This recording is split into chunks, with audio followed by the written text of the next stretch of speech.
there were already over 500 monks attending for his birthday. On Magha Puja Day and Katina ceremonies, monks would gather to listen to Dhamma. Venerable Ajahn Chah would teach, and then senior disciples would teach the lay people after. They practiced Nesachika, sitting practicing through the night without lying down, and refraining from indulging in various forms of entertainment. Ajahn Chah laid down the principles of Dhamma. Instead of worldly celebration and entertainment, they celebrated with Dhamma. Giving Dhamma surpasses all other gifts. He led his disciples in practicing and doing the monastic duties. Monks were trained in alms round, morning and evening chanting, and communal duties, doing it in harmony, starting and finishing together. This has been preserved to this day, truly remarkable indeed. Eventually, lay people came in the thousands, turning it into a major event in Ubon Ratchathani province. This isn't easily found.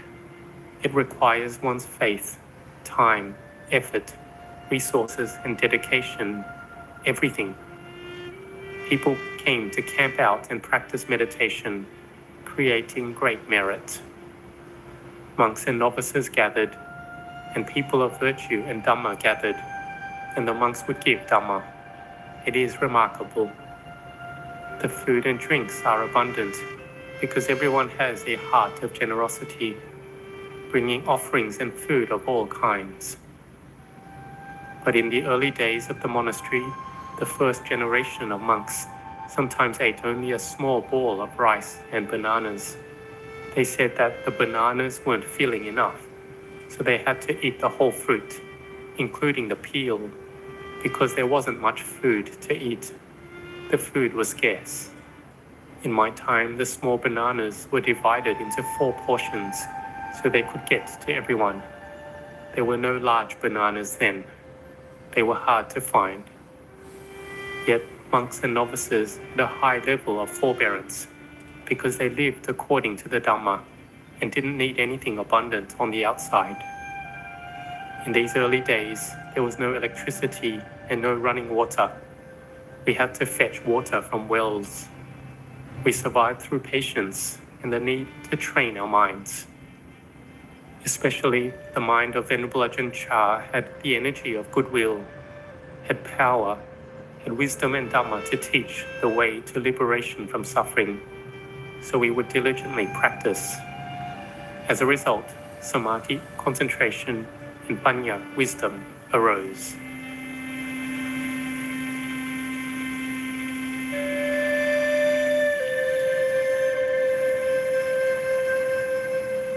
As for me, there was once Ajahn Chah called me over and told me to stay in a kuti in front of his. And so I would practice walking meditation and sitting meditation, and he would watch me, constantly keeping an eye on me for a month. I also had to control the mind. It's not just about walking meditation. The mind must be thinking Buddho.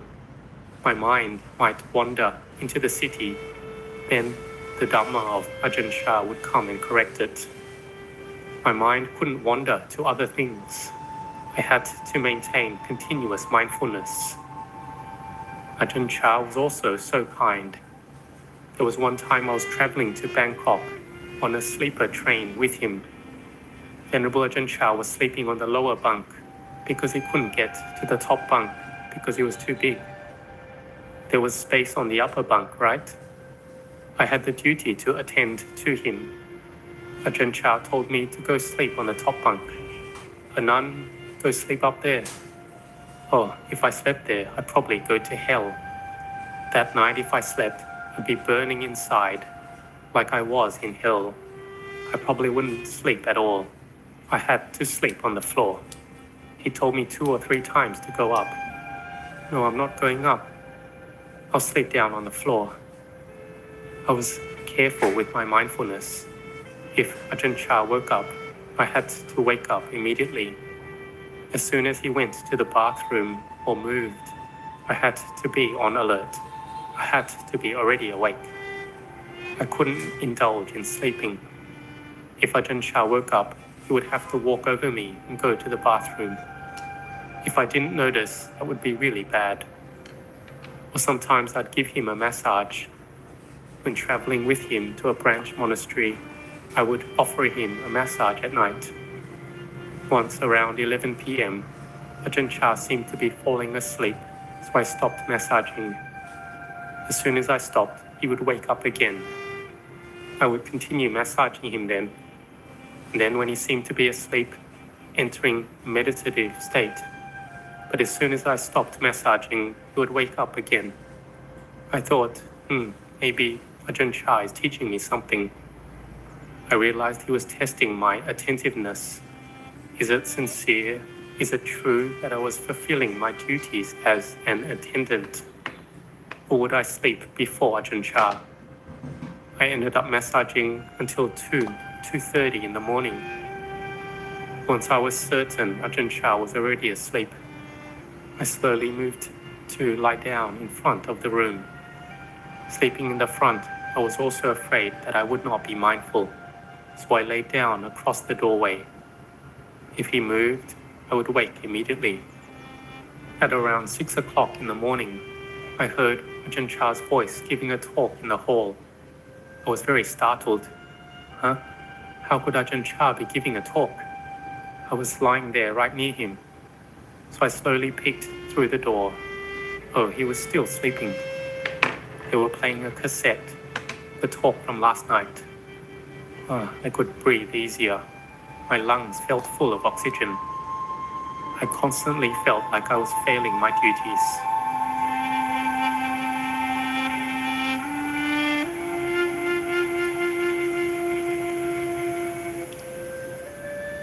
Sometimes I'd have problems preparing the medicine for him. I might forget to prepare a particular medicine, and I'd think a lot about it. I forgot to prepare the medicine for him. His body is deteriorating. He needs to do benefit for the monks, novices, and lay people. I'm not doing well. It's not right. I blame myself as well. I too was falling to hell. This was because my thoughts were wrong. Because of wrong thinking. Especially sometimes when I went to shave his head. I lit the candles and shaved his head. I didn't dare to shave quickly and did it carefully and slowly. Ajahn Chah said, "Hey, you're shaving too slowly." But when I shaved his hair quickly, I cut him a little. Just a little cut. Some blood came out. He said, "It's like when eating rice and then biting the owner's tongue." He said if it were him, he would have finished shaving 2 heads already. That's what he said. He could shave quickly using a blade. He was very skilled. I didn't dare. I was afraid I would cut him. When I walked behind him later, he would touch the wound, and I felt, he's touching that spot, but it hurts my heart so much. And then, at the time when Ajahn Chah was sick and couldn't speak, no one dared to shave his head for fear of cutting him. Well, I wanted to redeem myself because I cut him a little bit last time. So this time I carefully shaved his head, neatly, without any cuts. Nowadays it's better. There are razors designed not to cut. In the past, there weren't. He taught us to be mindful. Even while he was sick, monks and novices would question and sometimes argue because they wanted to attend on him in the best way. So arguing was natural. On days when the monks and novices were not harmonious and argued, he wouldn't eat. When we fed him, he wouldn't eat. He would just keep the food in his mouth. The monks and novices had to ask for his forgiveness. "Please forgive us, Venerable. Please forgive us." The monks had to have metta, goodwill for one another first, and then Ajahn Chah would eat. Ajahn Chah knew everything. This shows he was teaching. Even while he was sick, he still taught. To be harmonious, to have goodwill. Even in illness, Ajahn Chah taught. He used his sick body to teach. There was a time he was sleeping and they tried to measure his blood pressure and he couldn't be measured. The lay doctor panicked. He couldn't measure it. Ajahn Chah had withdrawn the mind from the body. When he withdrew the mind, the blood pressure went to 0. If blood pressure is 0, that means a person has died, right? But this was because he had withdrawn the mind. So they said, don't interfere with him, let him rest. So these are just some small stories I've shared with you today. May you grow in blessings.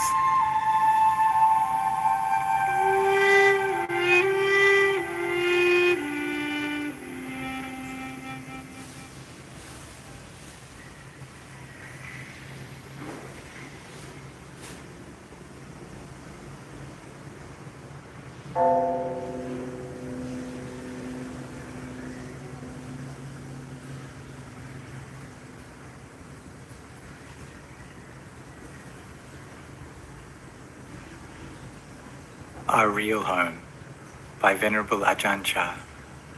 Translated from the Thai by Thanissaro Bhikkhu. This is a talk that Ajahn Chah recorded at the request of one of his students, whose mother was on her deathbed. The student had expected just a short message for his mother, but instead, Ajahn Chah gave this extended talk of consolation and encouragement for the mother and the whole family. Namo tassa bhagavato arahato samma sambuddhassa. Homage to the Blessed One, the Worthy One, the rightly self-awakened One. Silena sugatin yanti. Through virtue, they go to a good destination. Silena bhoga sampada. Through virtue, there's consummation of wealth. Silena nibbutting yanti. Through virtue, they go to Nibbana. Tasma silang visoda ye. So virtue should be purified. Now, Grandma, set your heart on listening to the Dhamma, which is the teaching of the Buddha. While I'm teaching you the Dhamma, be as attentive as if the Buddha himself was sitting right in front of you. Close your eyes and set your heart on making your mind one. Bring the Buddha, Dhamma, and Sangha into your heart as a way of showing the Buddha respect.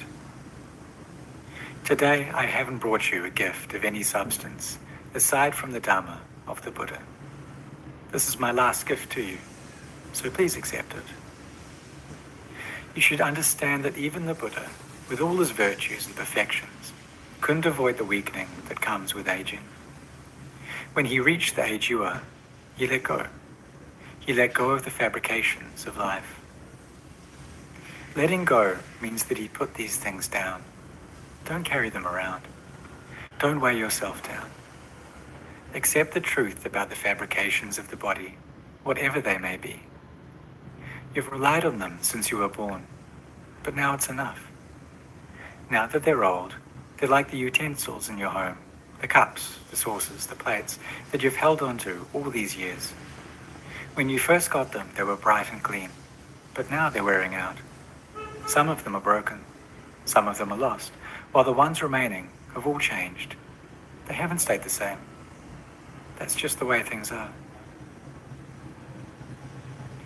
The same holds true with the parts of your body.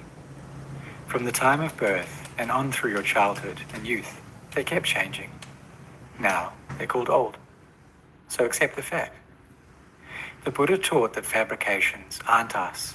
They aren't ours, whether they're inside the body or out. They keep changing in this way. Contemplate this until it's clear.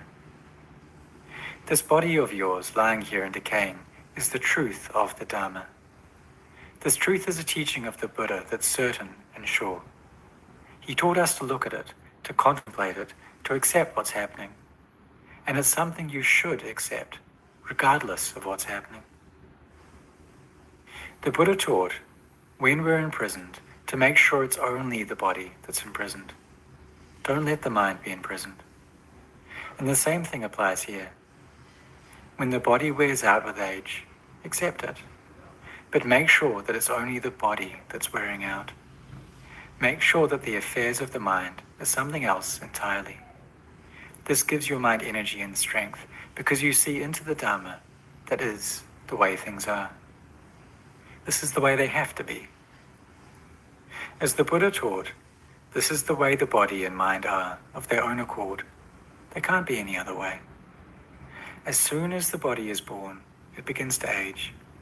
As it ages, it gets sick. After it's sick, it dies. This truth is so true, this truth you're encountering today. It's the truth of the Dhamma. Look at it with your discernment so that you see. Even if fire were to burn your house, or water were to flood it, or whatever the danger that would come to it, make sure that it's only the house that gets burned.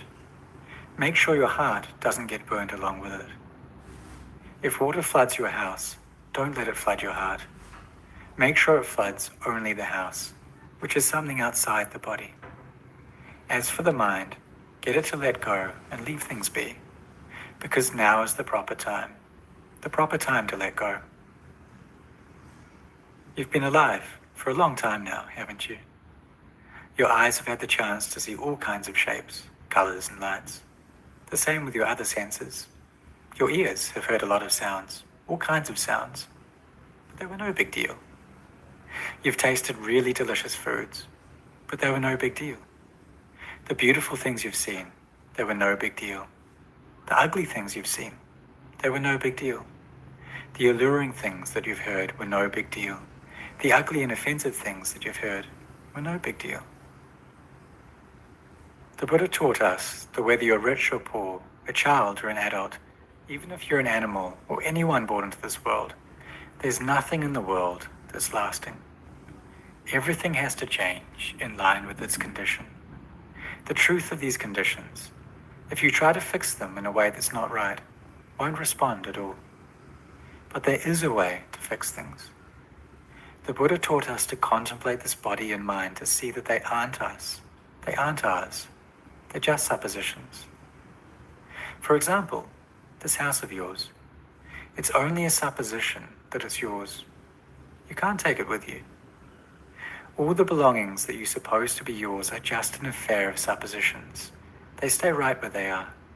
You can't take them with you. The children and grandchildren that you suppose to be yours are just an affair of suppositions. They stay right where they are. This isn't just true for you. This is the way things are all over the world. Even the Buddha was this way. Even his enlightened disciples were this way. But they differed from us. In what way did they differ? They accepted this. They accepted the fact that fabrications of the body are this way by their very nature. There can't be any other way. This is why the Buddha taught us to contemplate this body from the soles of the feet up onto the top of the head, and down from the top of the head to the soles of the feet. These are the parts of your body. So look to see what's there. Is there anything clean? Anything of substance? These things keep wearing down with time. The Buddha taught us to see that these fabrications aren't us. They're just the way they are. They aren't ours. They're just the way they are. What other way would you have them be? The way they are is already right. If you're suffering from this, then your thinking is wrong. When things are right, but you see them wrong, it throws an obstacle across your heart. It's like the water in a river that flows downhill to the lowlands. It flows in line with its nature. The Ayutthaya River, the Moon River, whatever the river, they all flow downhill. They don't flow uphill. That's their nature. Suppose a man were to stand on the bank of a river, watching the current flow downhill, but his thinking is wrong. He wants the river to flow uphill. He's going to suffer. He won't have any peace of mind. Whether he's sitting, standing, walking, or lying down, he won't find any peace. Why? Because his thinking is wrong. His thinking goes against the flow.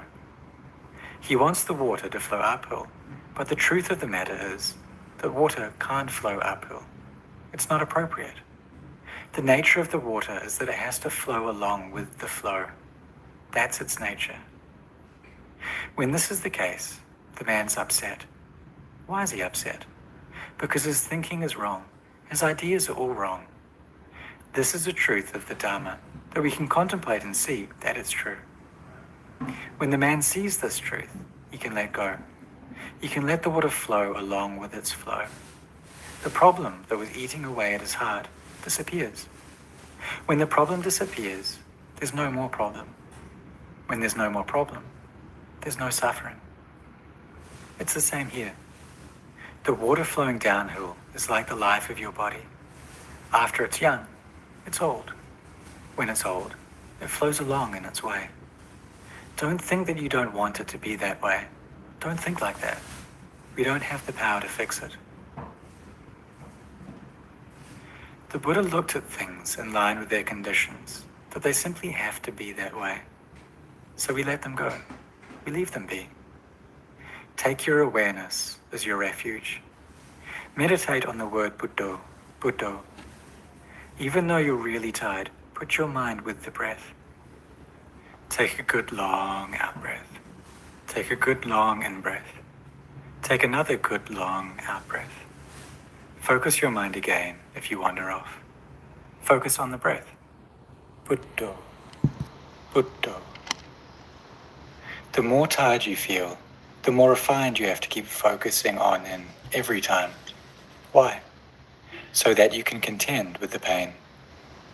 When you feel tired, stop all your thoughts. Don't think of anything at all. Focus the mind in at the mind, and then keep the mind with the breath. Buddho, Buddho. Let go of everything outside. Don't get fastened on your children. Don't get fastened on your grandchildren. Don't get fastened on anything at all. Let go. Let the mind be one. Gather the mind into one. Watch the breath. Focus on the breath. Gather the mind at the breath. Just be aware at the breath. You don't have to be aware of anything else. Keep making your awareness more and more refined until it feels very small, but extremely awake. The pains that have arisen will gradually grow calm. Ultimately, we watch the breath in the same way that when relatives have come to visit us, we see them off to the boat dock or the bus station. Once the motor starts, the boat goes whizzing off. We watch them until they're gone, and then we return to our home. We watch the breath in the same way. We get acquainted with coarse breathing. We get acquainted with refined breathing. As the breathing gets more and more refined, we watch it off. It gets smaller and smaller, but we make our mind more and more awake. We keep watching the breath get more and more refined until there's no more breath. There's just awareness, wide awake. This is called meeting with the Buddha. We stay aware, awake. This is what Buddha means. What's aware, awake, serene. When that's the case, we're living with the Buddha. We've met with awareness. We've met with brightness. We don't send the mind anywhere else. It gathers in here. We've reached our Buddha. Even though he's already passed away, that was just his body. The real Buddha is awareness that's serene and bright. When you meet with this, that's all you have to know. Let everything gather right here. Let go of everything, leaving just this singular awareness. But don't get deluded, okay? Don't lose track. If a vision or a voice arises in the mind, let it go. Leave it be. You don't need to take hold of anything at all. Just take hold of the awareness. Don't worry about the future. Don't worry about the past. Stay right here. Ultimately, you get so that you can't say you're going forward. You can't say you're going back. You can't say that you're staying in place. There's nothing to be attached to. Why? Because there's no self there. No you. No yours. It's all gone. This is the Buddha teaching. He tells us to be all gone in this way. He doesn't have us grab hold of anything. He has us be aware like this, aware and letting go. This is your duty right now, yours alone. Try to enter into the Dharma in this way. This is the path for gaining a release from the round of wandering on. Try to let go, to understand, to set your heart on investigating this. Don't be worried about this person or that. Your children, your grandchildren, your relatives, everybody. Don't be worried about them. Right now, they're fine. In the future, they'll be just like this, like you are right now. Nobody stays on in this world. That's the way it has to be. This is a condition, a truth that the Buddha taught. All the things that don't have any truth to them, he had us leave them be. When you leave them be, you can see the truth. If you don't leave them be, you won't see the truth. That's the way things are. Everybody in the world has to be this way, so don't be worried. Don't fasten onto things. If the mind is going to think, let it think. But think using discernment. Think with discernment. Don't think with foolishness. If you think about your grandchildren, think about them with discernment, not with foolishness. Whatever there is, you can think about it. You can be aware of it, but think with discernment. Be aware with discernment. If you're really aware with discernment, you have to let go. You have to leave things be. If you think with discernment and are aware with discernment, there's no suffering, no stress. There's just happiness, peace, and respite, all in one. The mind gathers like this. All you need to hold on to in the present is the breath. This is your duty right now. It's not the duty of anyone else. Leave their duties to them. Your duty is your duty. And your duty right now is to keep your awareness at your mind, making sure it doesn't get stirred up. Your duty is to know how your mind is doing. Is it worried about anything? Is it concerned about anything? Examine the mind while you're lying here sick. Don't take on the duties of your children. Don't take on the duties of your grandchildren. Don't take on the duties of anyone else. Don't take on any outside duties at all. They're none of your business. Now's the time for you to let go, to leave things be. When you let go in this way, the mind will be at peace. This is your duty right now, right here in the present moment. When you're sick like this, gather the mind into oneness. This is your duty. Let everything else go its own way. Sights, sounds, smells, tastes, whatever. Let them go their own way. Just stay focused on your duty. If any preoccupation comes in to bother the mind, just say in your heart, leave me alone. Don't bother me. You're no affair of mine. If any critical thoughts come up, fear for your life, fear that you'll die, thinking of this person, thinking of that person, just say in your heart, don't bother me. You're no affair of mine. This is because you see all the dhammas that arise. What are dhammas? Everything is a dhamma. There's nothing now that isn't a dhamma. What's the world? The world is any preoccupation that gets you stirred up, that disturbs you right now. How's that person going to be? How's this person going to be? When I die, who will look after them? All of this is the world. Whatever we think up, fear of death, fear of aging, fear of illness, whatever the fear, it's all world. Drop the world. It's just world. That's the way the world is. If it arises in the mind, make yourself understand the world is nothing but a preoccupation. Preoccupations obscure the mind so that it can't see itself. Whatever arises in the mind, tell yourself, this isn't any affair of mine. It's an affair of inconstancy, an affair of stress, an affair of not self. If you think that you'd like to keep on living a long time, it makes you suffer. If you think that you'd like to die right now and get it all over with, that's not the way either, you know. It makes you suffer too, because fabrications aren't yours. You can't fix them up. They're just the way they are. You can fix them up a little bit, as when you fix up the body to make it look pretty or clean. Or like children, they paint their lips and let their nails grow long to make them look pretty. But that's all there is to it. When they get old, they all end up in the same bucket. They fix up the outside, but can't really fix things. That's the way it is with fabrications. The only thing you can fix is your heart and mind. This house you're living in, you and your husband built it. Other people can build houses too, making them large and lovely. Those are outer homes, which anyone can build. The Buddha called them outer homes, not your real home. They're homes only in name.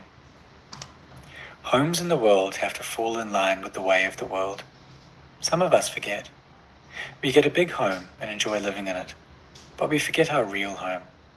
Where is our real home? It's in the sense of peace. Our real home is peace. This home you live in here, and this applies to every home, is lovely, but it's not very peaceful. First this, then that. You're worried about this, you're worried about that. This isn't your real home. It's not your inner home.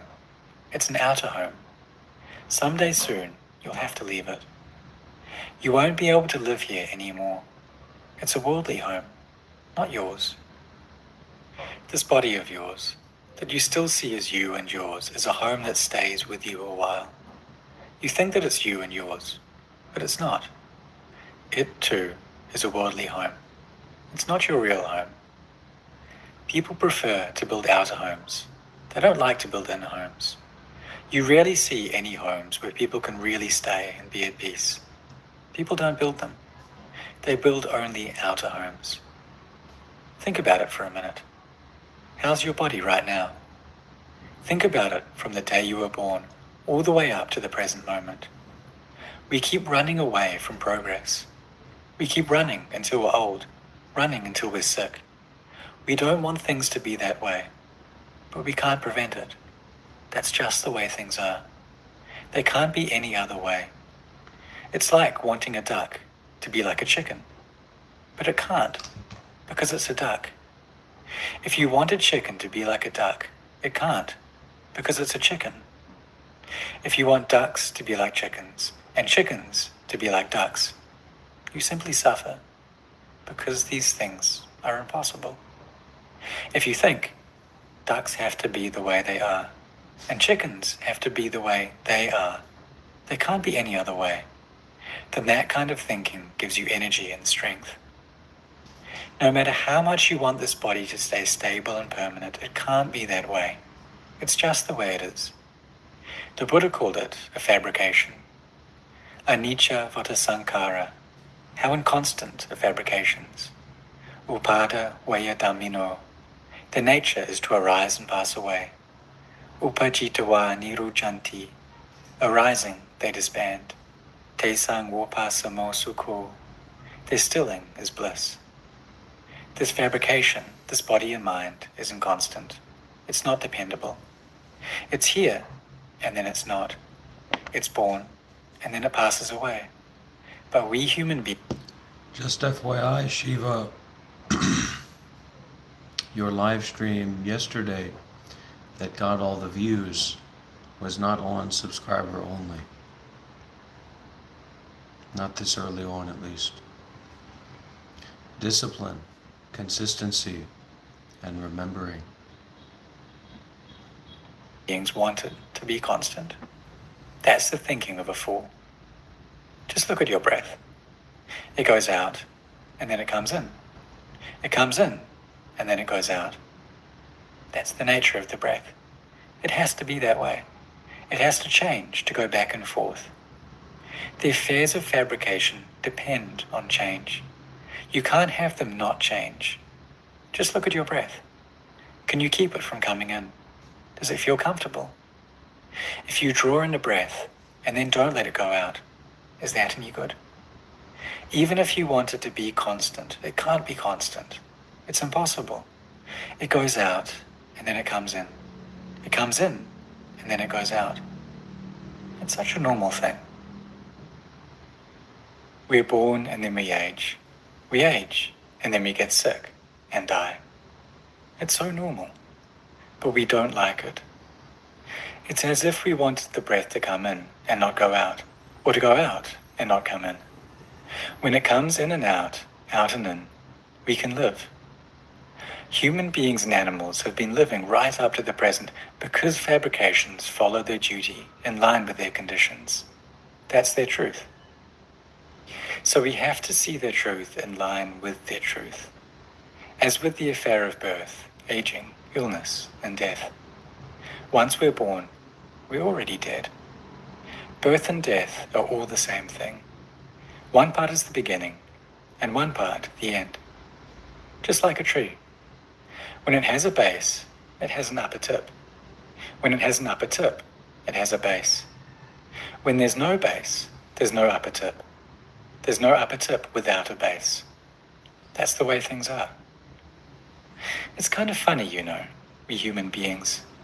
When somebody dies, get all sad and upset. We cry and grieve, all kinds of things. It's delusion. It's delusion, you know, to cry and lament when someone dies. That's the way we've been since who knows when. We hardly ever reflect to see things clearly. In my opinion, and you'll have to forgive me for saying this, but if you're going to cry when somebody dies, it's better to cry when somebody's born. We have things all backwards. If somebody's born, we laugh, we're happy and glad. But really, birth is death. Death is birth. The beginning is the end, and the end is the beginning. When somebody dies or is about to die, we cry. That's foolishness. If you're going to cry, it's better to cry right from the very beginning, for birth is death. Without birth, there's no death. Do you understand? Death is birth. Birth is death. Don't think in a way that puts you in a turmoil. Just let things be the way they are. This is your duty now. No one else can help you. Your children can't help you. Your grandchildren can't help you. Your wealth can't help you. The only thing that can help you is if you correct your sense of things right now. Don't let it waver back and forth. Let go. Let go. Even if we don't let things go, they're already ready to go. The parts of your body are trying to run away. Do you see this? When you were young, your hair was black. Now it's grey. This is how it's already running away. When you were young, your eyes were bright and clear, but now they're blurry. Do you see this?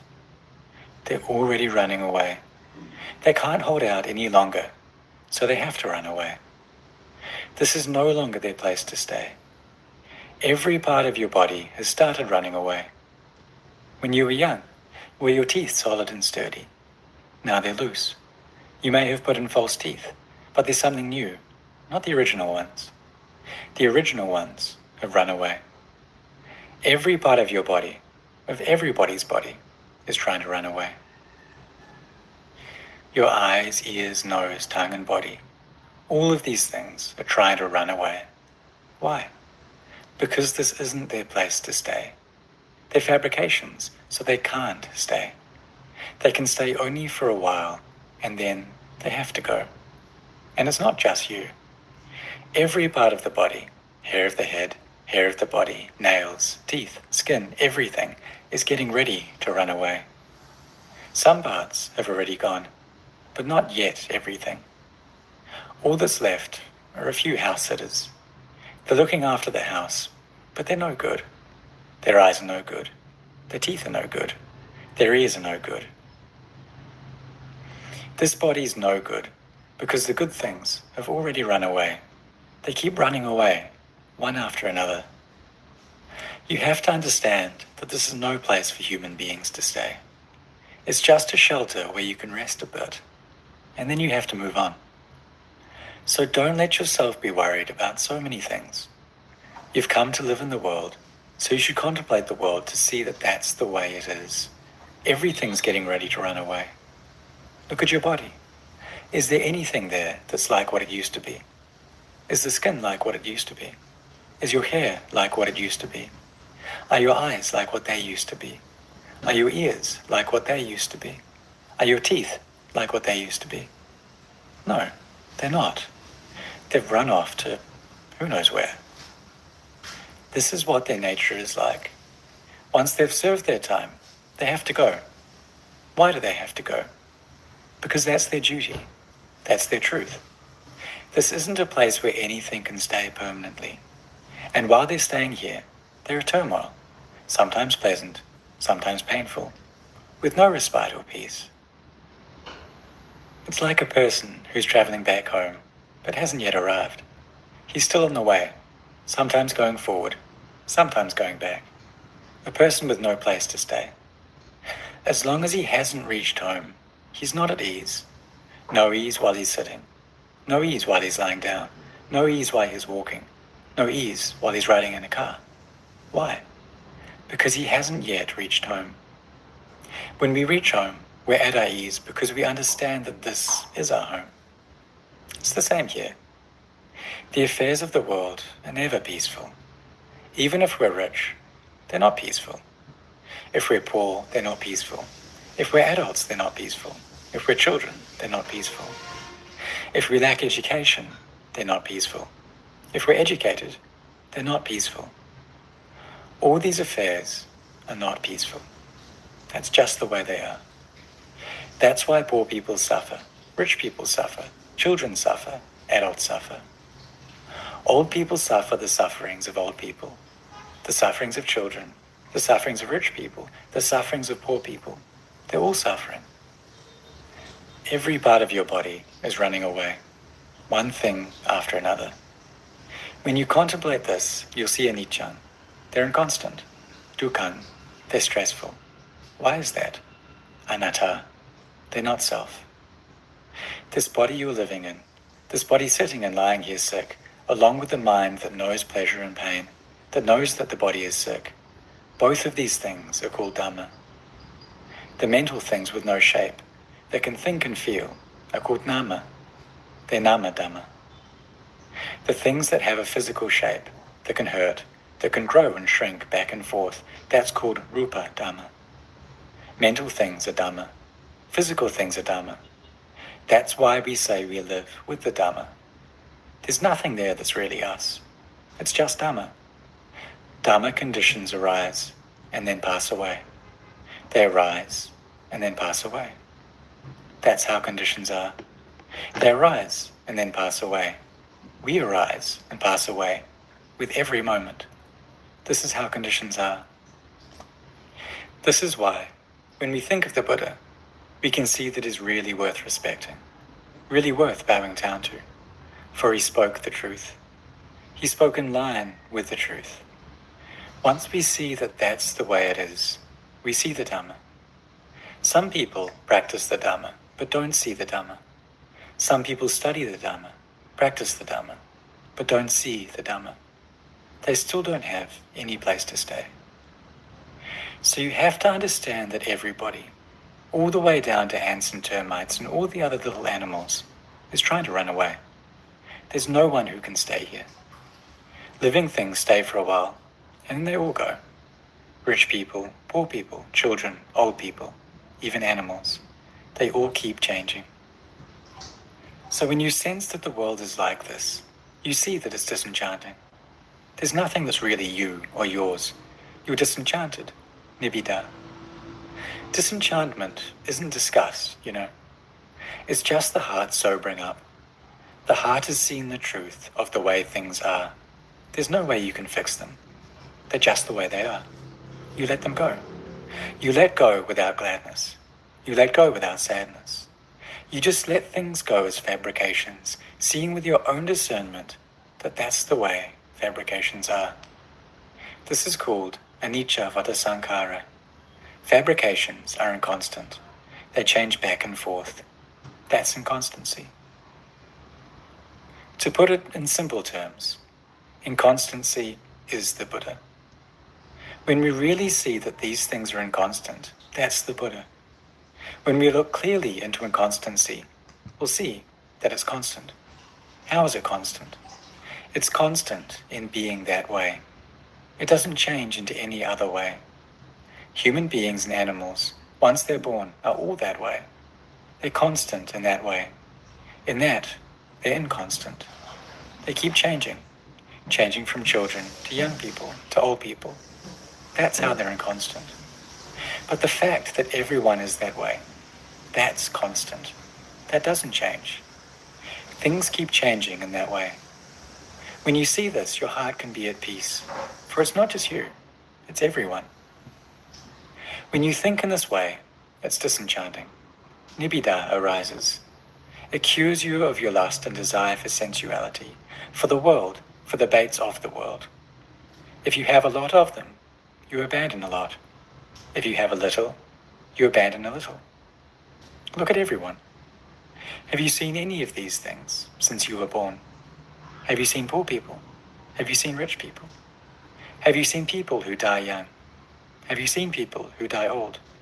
We've all seen these things. They're no big deal. The important point is that the Buddha had us build a home for ourselves, to build a home in the way I've described to you. Build a home so that you can let go, so that you can leave things be. Let them go and then leave them be. Let the mind reach peace. Peace is something that doesn't move forward, doesn't move back, doesn't stay in place. That's why it's peace. It's peace in that it's free from going forward, free from moving back, and free from staying in place. Pleasure isn't a place for you to stay. Pain isn't a place for you to stay. Pain wears away. Pleasure wears away. Our foremost teacher said that all fabrications are inconstant. So when we reach this last stage in life, he tells us to let go and leave things be. We can't take them with us. We'll have to let them go. So wouldn't it be better to let them go beforehand? If we carry them around, they weigh us down. When we sense that they weigh us down, we won't carry them around. Wouldn't it be better to let them go beforehand? So why carry them around? Why be attached to them?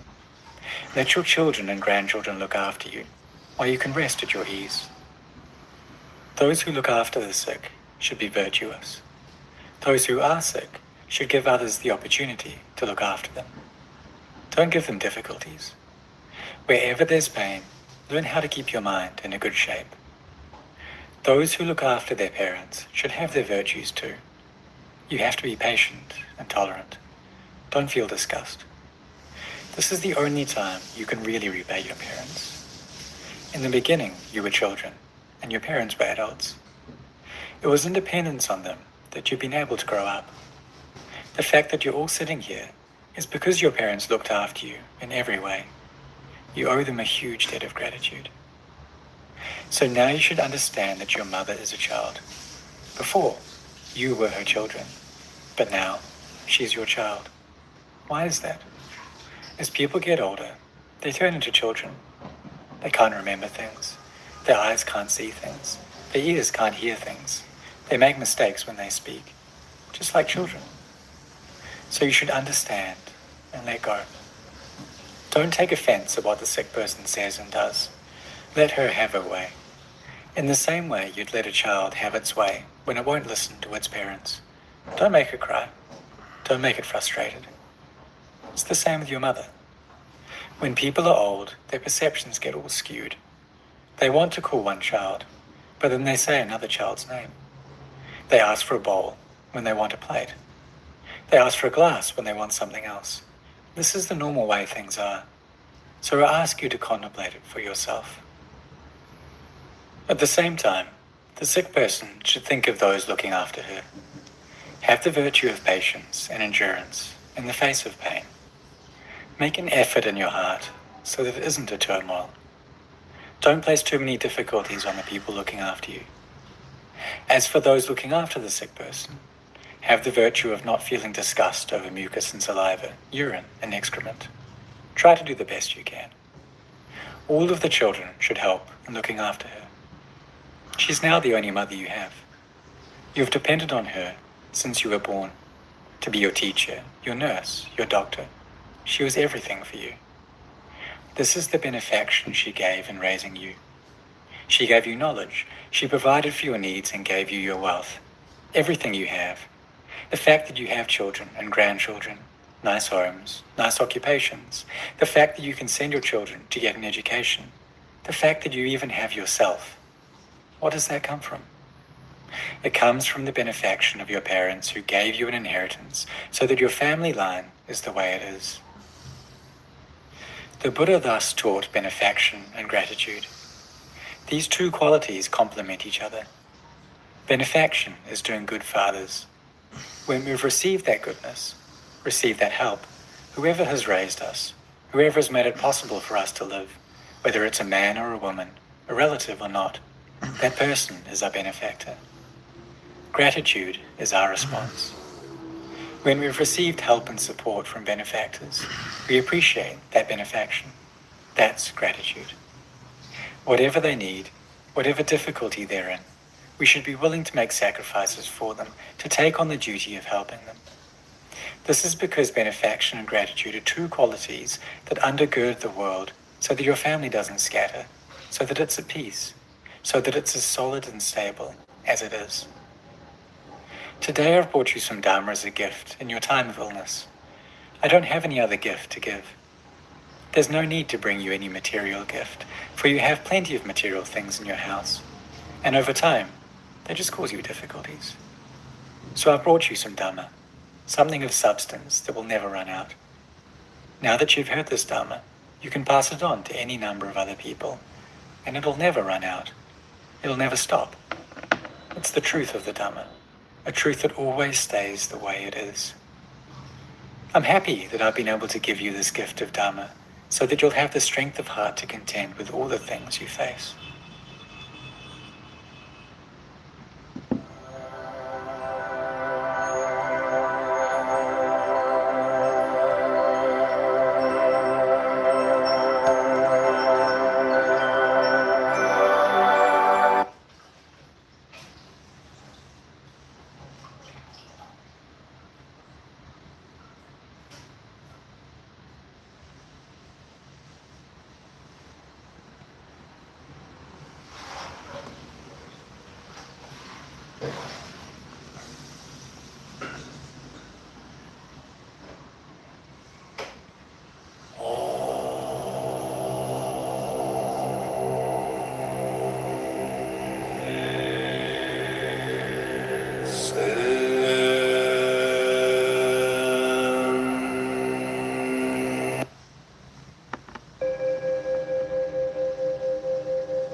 So for anyone who doesn't know or is here for the first time, my name is Dr. Rob.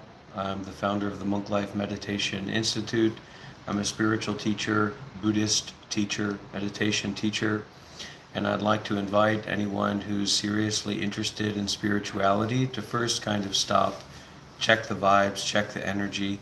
If you feel like there's something worthwhile that you resonate here, some kind of deep energy or connection, You can find me over at the Monk Life Meditation YouTube channel, where I'm live streaming every day. I offer courses, talks, teachings on meditation for no price, no charge. Everything's on a donation basis. You're free to come as you like. And I try to live stream and share my practice and my expertise, my experience, as many hours as a day that I can. It's a part of my sadhana, my samaya, my practice. I'm very informed by Buddhist masters like Thich Nhat Hanh, spiritual masters such as Sadhguru, Eckhart Tolle, Alan Watts, Mang Mahanarama Rishi, and Ram Dass. I've been on the spiritual path for more than a decade. I've been practicing meditation seriously in Buddhist monasteries and temples around the world. So this is not my sales pitch. I just want to give you a little bit of information. If you feel that connection, that resonance and that energy. This here is not my channel. This is this guy's channel. He's having me on as a guest. But if you're interested in the deep spirituality, you can come and connect with me over at the Monk Life Meditation YouTube channel. Just 3 words, Monk Life Meditation. I've been interviewed by some of the most famous people in the world, Kai Cenat. I've been on the Matan Evans podcast. I've collaborated with multiple million subscriber YouTube channels such as Anthpo, back when I was a Buddhist monk for 7 years. I'm now not a Buddhist monk, just a meditation teacher, someone who shares their practice and their life online. And yeah, a lot of gratitude for this opportunity to be here together, and I hope that we have some deep questions and deep sharings for those who are interested in real spirituality.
Nice one. Lord Mercy said, okay, so it's performative meditative practice.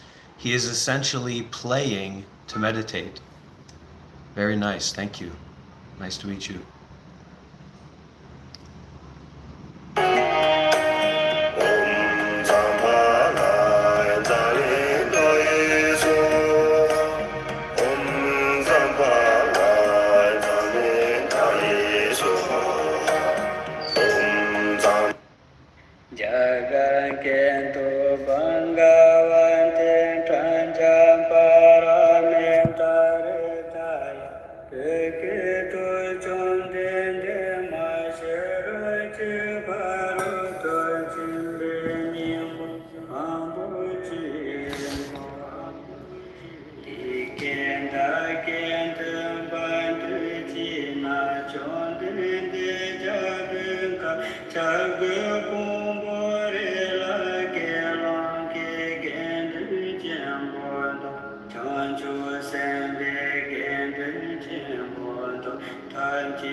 Because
So we'd like to invite people who are seriously interested in spirituality to join the Discord server.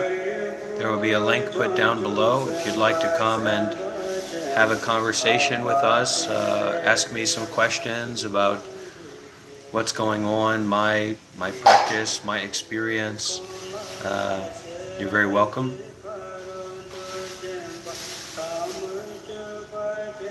You are invited.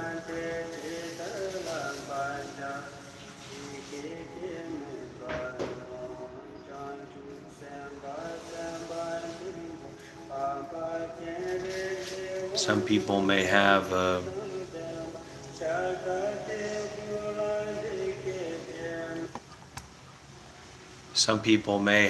a question that they answer for themselves about what is this. Okay, we have another donation here from Lorda Mercy, and they say, he's not doing things for us. He is essentially practicing becoming mindless, disassociating with the physical world and instead with his inner world. But instead of sitting still, he embraces movement. Yeah, you can say it that way. It's a good way to say it.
So when we are thinking about something, actually oftentimes we're thinking about things in the wrong way.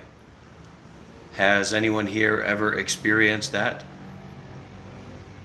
Where you believe something, or you have some idea about something, or you have some idea about someone, and then it turns out that your entire idea was not true, not real.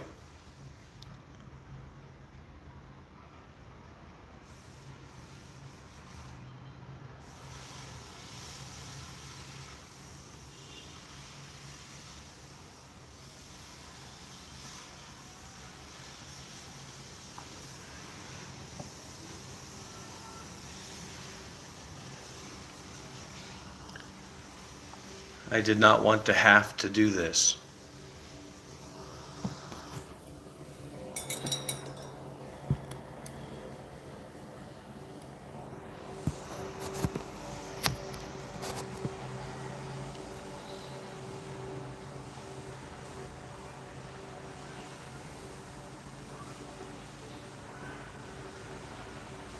Descending with a view from above. Namo Guru.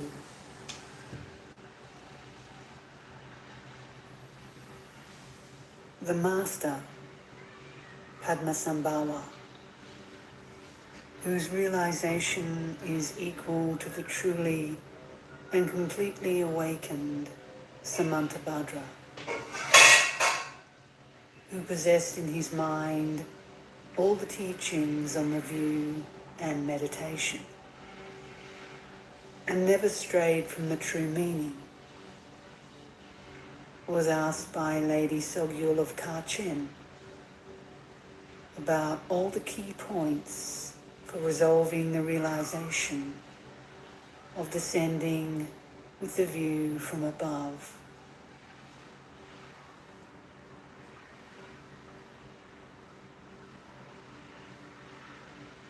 The Lady of Kachin asked the Lotus Master, from where do all that appears and exists, the phenomena of samsara and nirvana, first arise?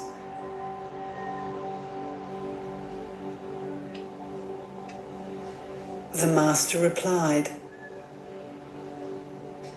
all that appears and exists, the phenomena of samsara and nirvana, arise from the solidified habitual tendencies of labeling.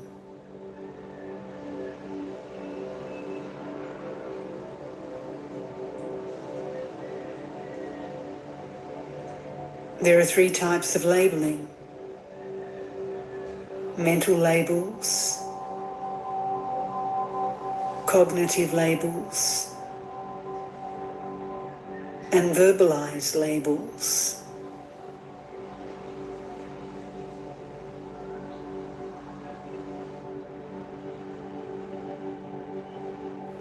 Mental labels make thoughts move.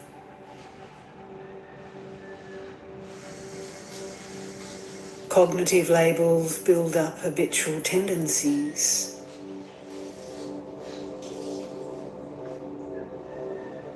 And verbalized labels manifest the manifold objects.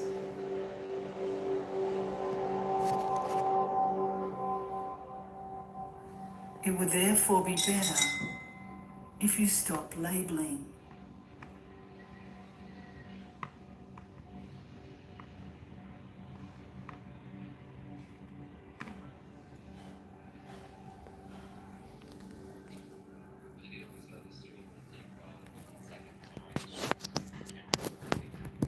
Okay, good idea.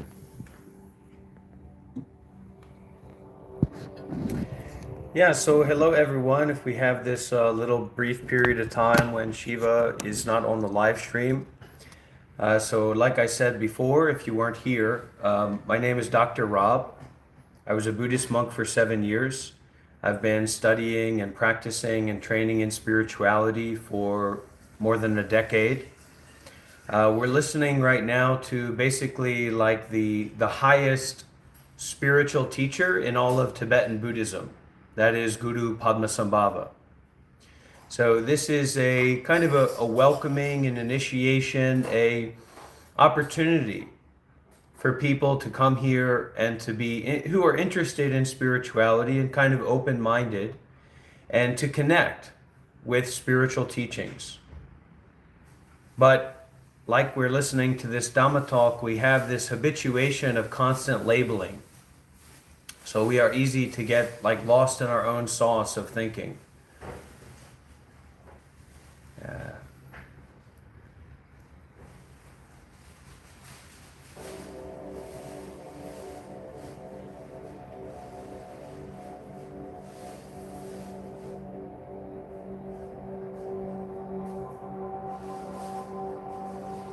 Lady Sogyal asked the Master,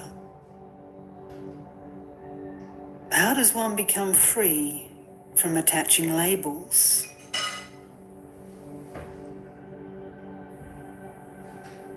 The Master replied, "When you are free from the thought activity of mental labeling, you will be free from the cognitive labels good and evil. And when free from that, you will also be free from attaching the names of verbalized labeling." Shiva, this is precisely the time to shut up, just By being FYI. free from the multitude of dream habits, you are free from labeling names. By being free from that, you will be free from the label Bardo. And free from that, you Now's will the be time free when from you the stop. label birth. Now's the time when you stop putting on a stupid face and you actually listen to the Dhamma teachings. These are very high Dhamma teachings, and naturally, to disrespect or disregard high Dhamma teachings is a great karmic offense. So you're making a fool of yourself, and you're going to be bringing karmic retribution to yourself as well, for sure. So take off the stupid face and the spiritual entertainment gimmick and fall back on your meditation, and let's set a good example for these people as we listen to this Dharma. Or I walk. I'm going to walk anyway because I have to refill the coals on the hookah.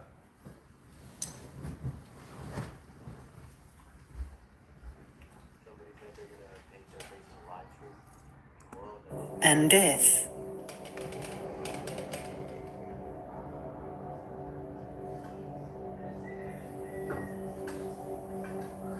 By being free from these, you will have stopped the stream of samsaric rebirths.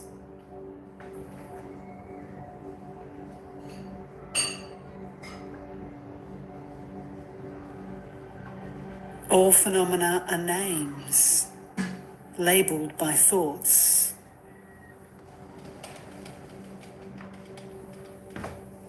These names are not real.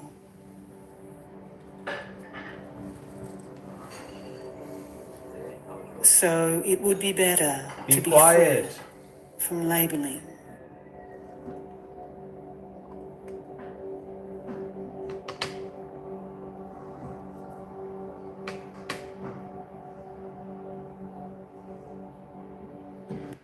All right, let me put it to you this way, Shiva. The people that are interested in spirituality, that's your user base. You're not a celebrity. People aren't, naturally interested in you and what you're doing in your life. If anything, during this live stream, you're not doing anything. You're just sitting there. So this idea that somehow you're going to get like some kind of profit from people like magically becoming interested in you and your life is nonsense. Doesn't make any sense at all. So what this is a kind of opening or a welcoming mat for spiritual energy, to create a spiritual domain, a spiritually energetic space that people connect with. And then they say, oh, I'm interested in what's on offer there. Like some person said, I wonder what that guy is on. I want some of that myself. Our practice here is to listen to the Dhamma. Not to just go along with all these different what people are saying. J-Dub, it's not your business to understand what other people are saying or what other people are talking about. Is this a question and answer public service show, Shiva? So you can read the questions, but you have to disregard the questions. No, I'm not fully enlightened. Nobody becomes enlightened anyway. If you're fully enlightened, you're fully really nobody.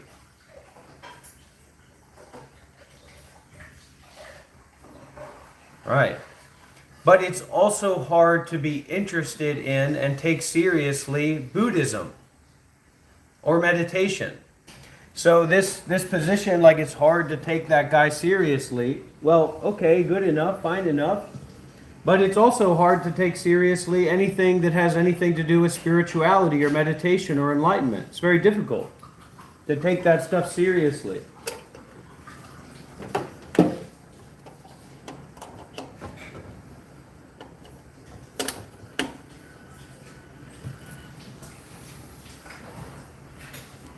So the practice here is not spiraling in thoughts about other people or thoughts that other people have.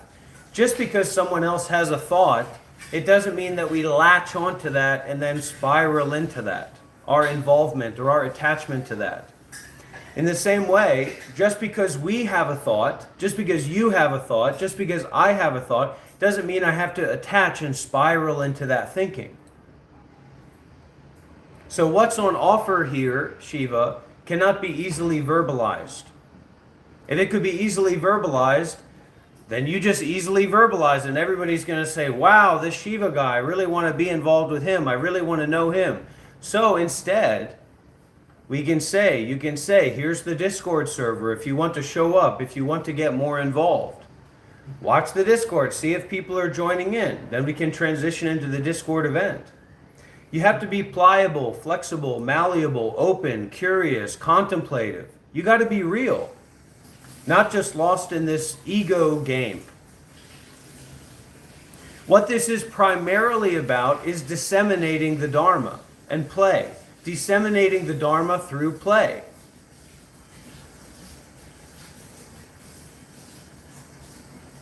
Do you understand? Okay, well then let's keep listening so that we can understand.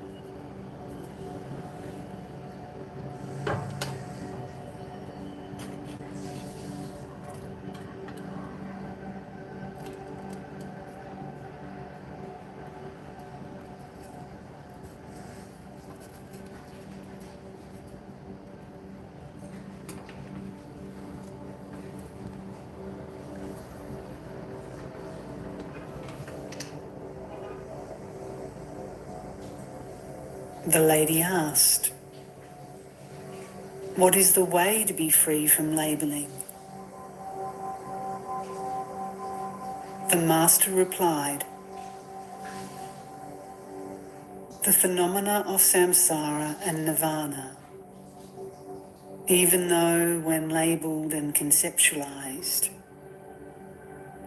they may appear as enjoyable or offensive, pleasant or painful, as me, myself, and others, and so forth. All naturally dissolve when you neither alter their names nor attach any labels,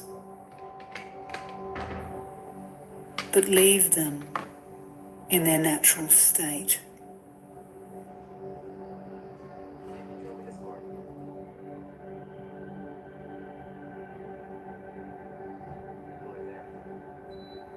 I'll take a look.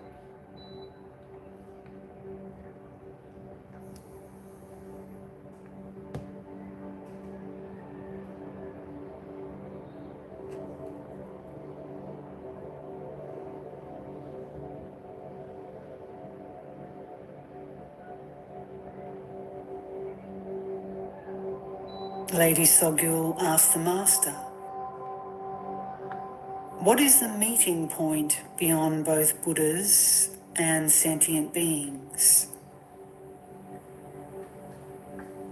The master replied, "When there are neither Buddhas nor sentient beings, the natural state is beyond knowing and unknowing, beyond realization and lack of realization, beyond real and unreal, good and evil,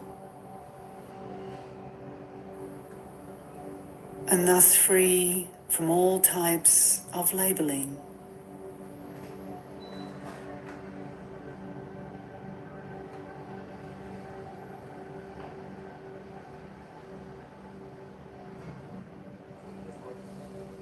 It's just the same old people in there. Let's get some, if some new people want to join the Discord, they can join in and I'll hop in there.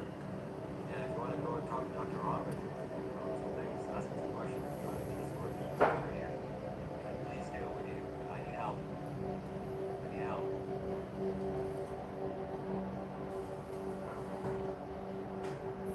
Lady Sogul asked the Master, how are sentient beings then deluded into this labelling? The Master replied, the ego arises from that in which there is nothing to label.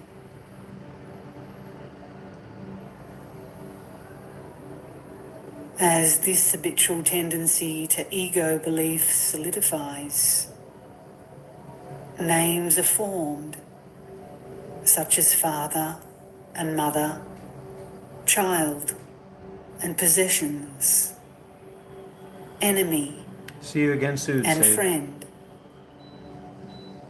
objects of the senses, and so forth.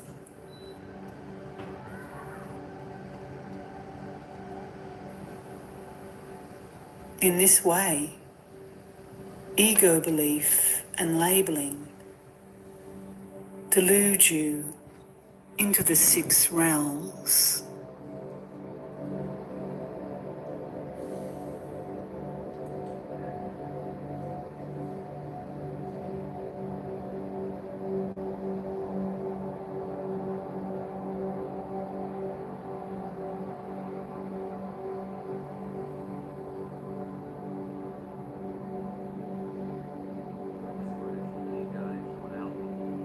Yeah, just FYI for those people who don't know or understand, the teaching that we're listening to is a teaching from Guru Padmasambhava. I don't know if you've ever heard of like monks or Buddhism, but Guru Padmasambhava is seen in Tibetan Buddhism as like the second Buddha. So we're listening to the teachings from a Buddha in Tibetan Buddhism, as read by Samaneri Jayasari.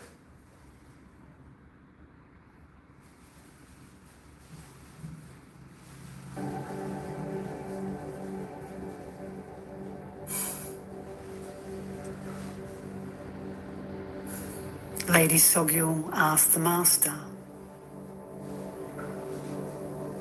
how does one then attain enlightenment? The Master... Excuse me. So yeah, so this, just to give like some context for people, because I think that it is helpful and it's very difficult to find context for what this is. So this is a spiritual space. And we have like a question, like a lot of people have a question who are interested in spirituality. What is enlightenment? And so right now we're listening to Tibetan Buddhist teachings from what is recognized as like the second Buddha, the second fully enlightened being asked, what is enlightenment? And now we're going to be able to listen to the response from one of like the greatest masters of spirituality in Tibetan Buddhism. replied, you are not enlightened through fabricated dharmas. You need a dharma beyond fabrication. You are not enlightened through indicated dharmas. You need a dharma beyond indication. You are not enlightened through explained dharmas. You need a dharma beyond explanation. Yeah, so for some of the people Some people might be interested in spirituality, but they don't know some of the words that are being said. Like they might not know what the word Dhamma means. So even though we can ask a question, if we're interested in spirituality, we can ask a question, what is enlightenment? But we may not have the precursors, the skills, the knowledge, the experience to actually understand the answer that is given. But we can still listen, and through that deep listening, we can kind of expand our knowledge. Kind of like if we are interested in quantum mechanics, quantum spatial mechanics, and we go to like a professor at a quantum mechanics university, and we ask him about this detail or this aspect of quantum mechanics that we heard about. So we ask a question, but we're not actually equipped to receive the answer. So there's nothing really that university professor could do.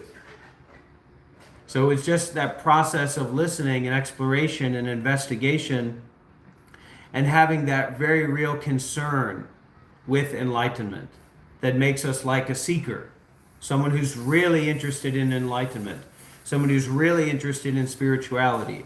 And this space and this environment is for people, or creating a space for people to connect with people that are seriously interested in spirituality, that are seriously interested in enlightenment, and are kind of curious about talking about it, having a conversation about what enlightenment is, what Buddhism is, what a Buddha is, what awareness is, what the path to enlightenment is, etc. That's kind of what this space is about.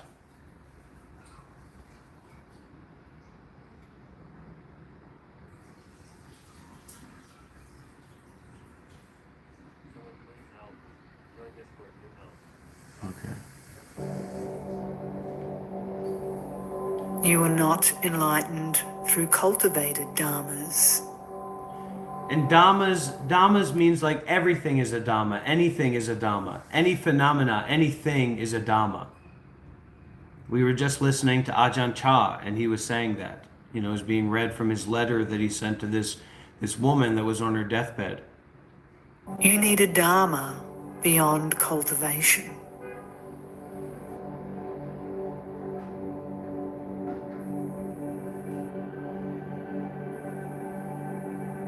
Don't do anything. Don't go anywhere.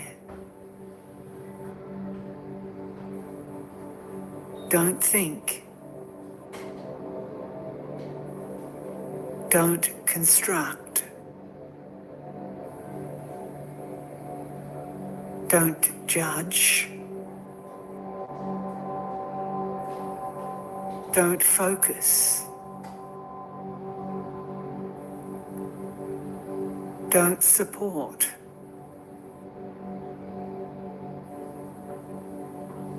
Don't take aim.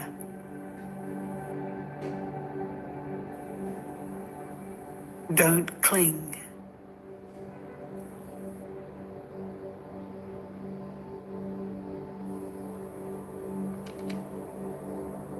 Without anything whatsoever, simply remain. Mr. Monk, it's Dr. Rob. Don't even label this Buddha. Oh, it's Dr. Rob. Hi, Dr. Rob.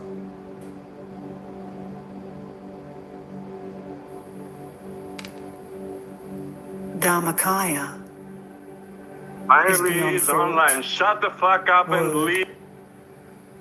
and description.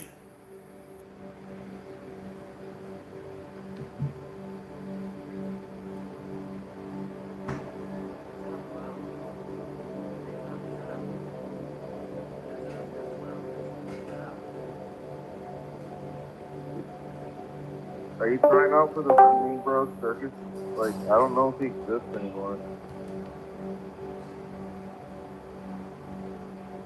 What are we going to do with disingenuousness?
Hello? Yeah, I got question for the guy in the hat. What? Why does he think he's so much better than the other guy? What's going on? Why does the guy in the hat think that he's better than the guy with the crowns on his face? Is that your question? No, the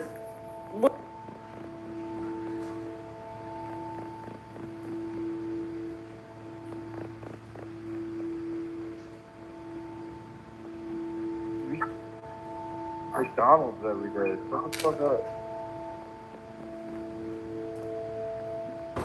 Can we have someone who's not Sam Moore come in here and talk shit to Rob, please?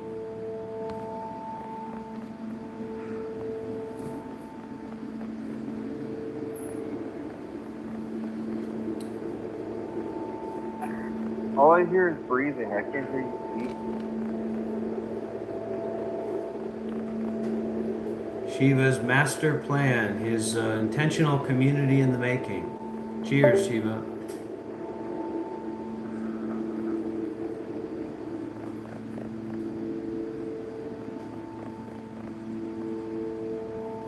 If you would like to send a donation or make an offering to me, you're welcome to do that. And you can do so over on the Monk Life Meditation YouTube channel. So Monk Life Meditation, we're live streaming over there in 4K. And you're welcome to come over and ask any questions that you have. My Cash App is MonkLife93. We're going to be doing a lot of live streams like this. I live stream from Of course, you're 6 just to 8 fucking hours after a it day. for the money. Shut 6 to 8 hours a day, sharing about the Buddha Dhamma and the meditation and things like that. So if this is something that you feel connected with, you feel an energy connection here, then I try to be very available and accessible and welcoming to those people who are interested. You can join the Monk Life Meditation Institute Discord server, but you'll need to fill out a form to register and get approval and answer the questions and things like that to be able to join.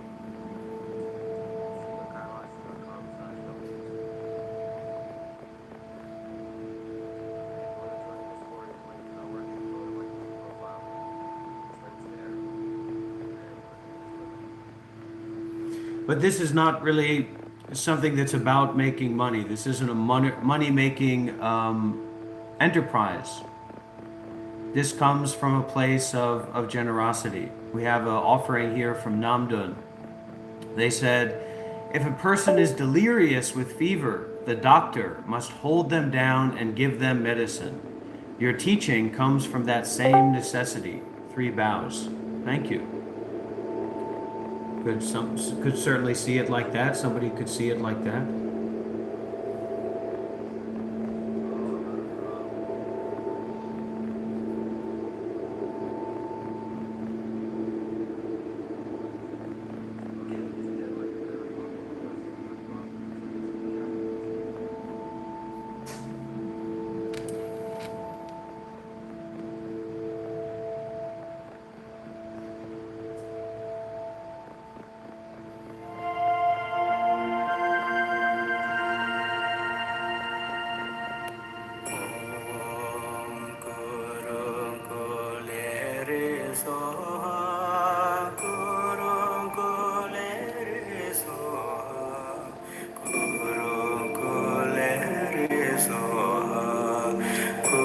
What can we do? We can sit down and meditate together and stop thinking about all this bullshit.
exactly how we do it. Let's meditate together. What are you gonna do? All this music and stuff? Yeah. Let's enjoy and What is relax. it? And be in meditation together.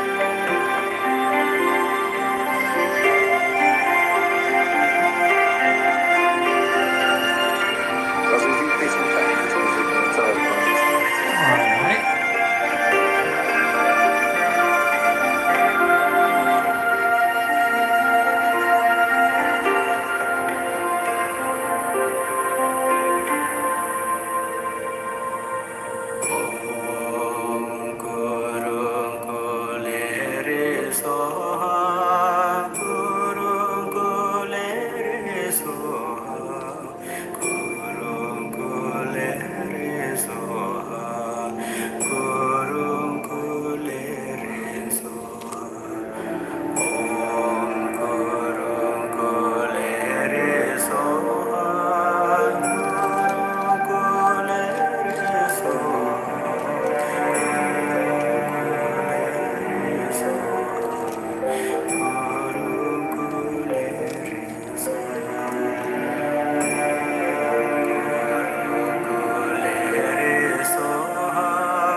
Thank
you.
Sure, Lilith, go ahead. Hi there in Hong Kong.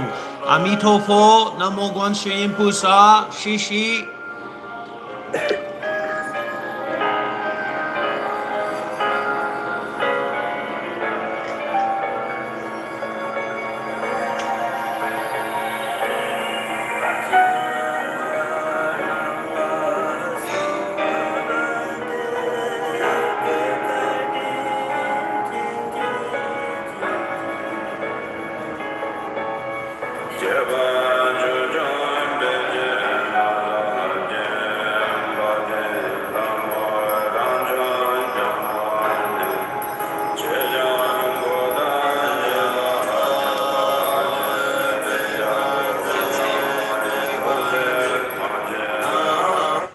It's like a Buddhist art, basically.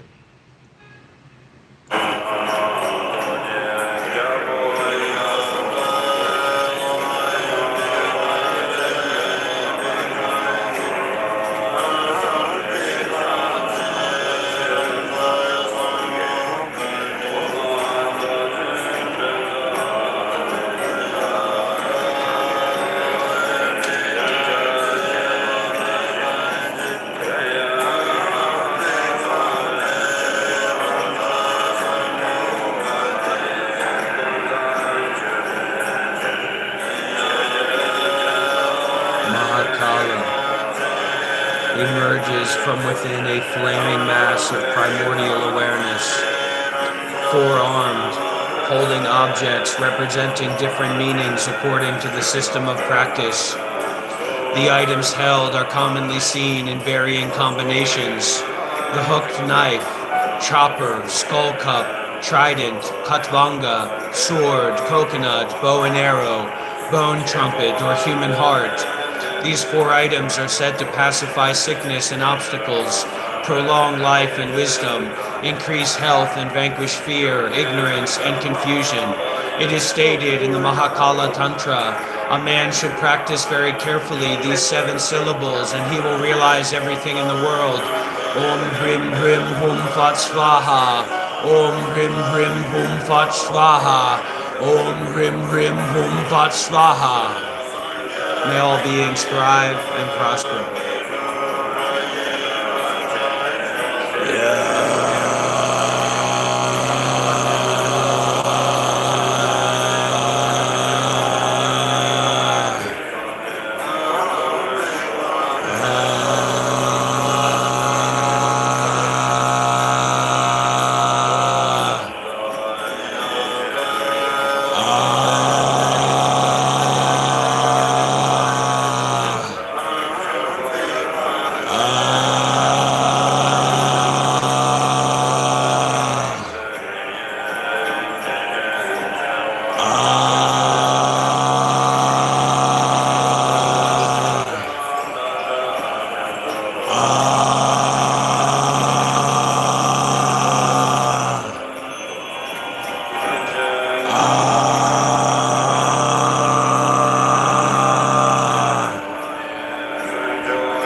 아미타불 나무 아미타불 나무 아미타불 나무 아미타불 나무 아미타불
법성원 윤구이상 태거 부동벌레정 무명무상설일체 증지소지미여경 인성심심극미묘 불수자성수연소 일중일체 다중일 일증일체 다중일 일민인중함시방일체 신중여겨시 무량원 법칙일력 일념즉시 무량원 우세십세 Jesus is the only way. You guys need to submit your will to Christ.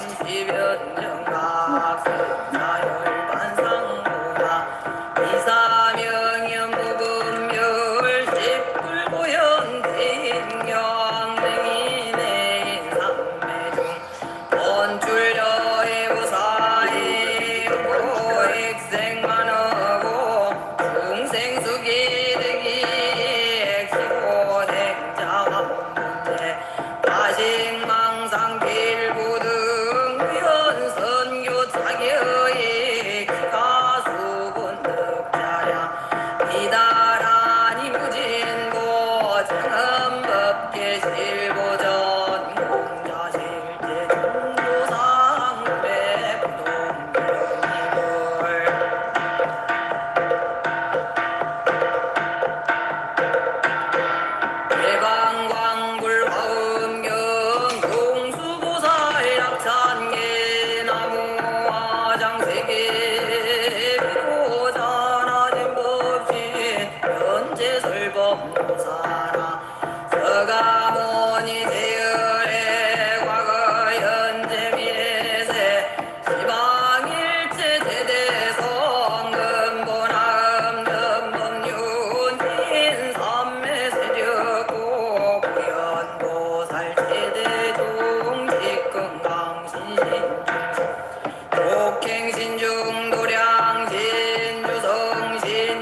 You can know that you're generating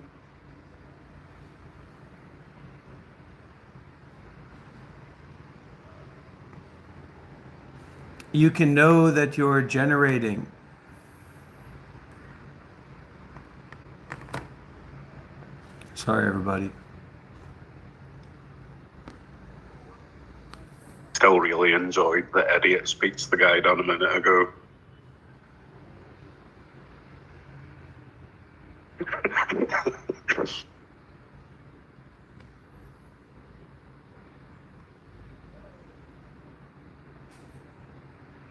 So you can know that you're beginning to generate your own DMT when your palms start sweating.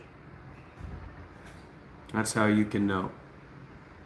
When your palms are sweating, that means you're generating your own DMT. I've seen a little bit of light, not as much as I would like to.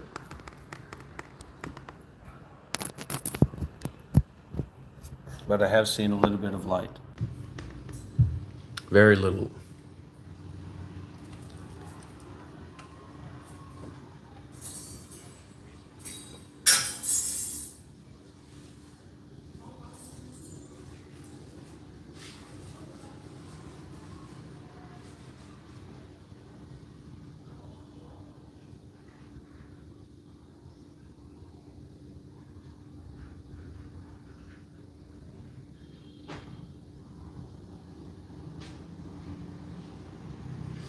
So as a Buddhist, as someone who's on the spiritual path, you're welcome, Lilith, whoever you are. Don't listen to any music besides Buddhist music or spiritual music. But if you can listen to music from monks and nuns, that's going to make a big impact. That's safe. That's a pure sound, pure, safe sound.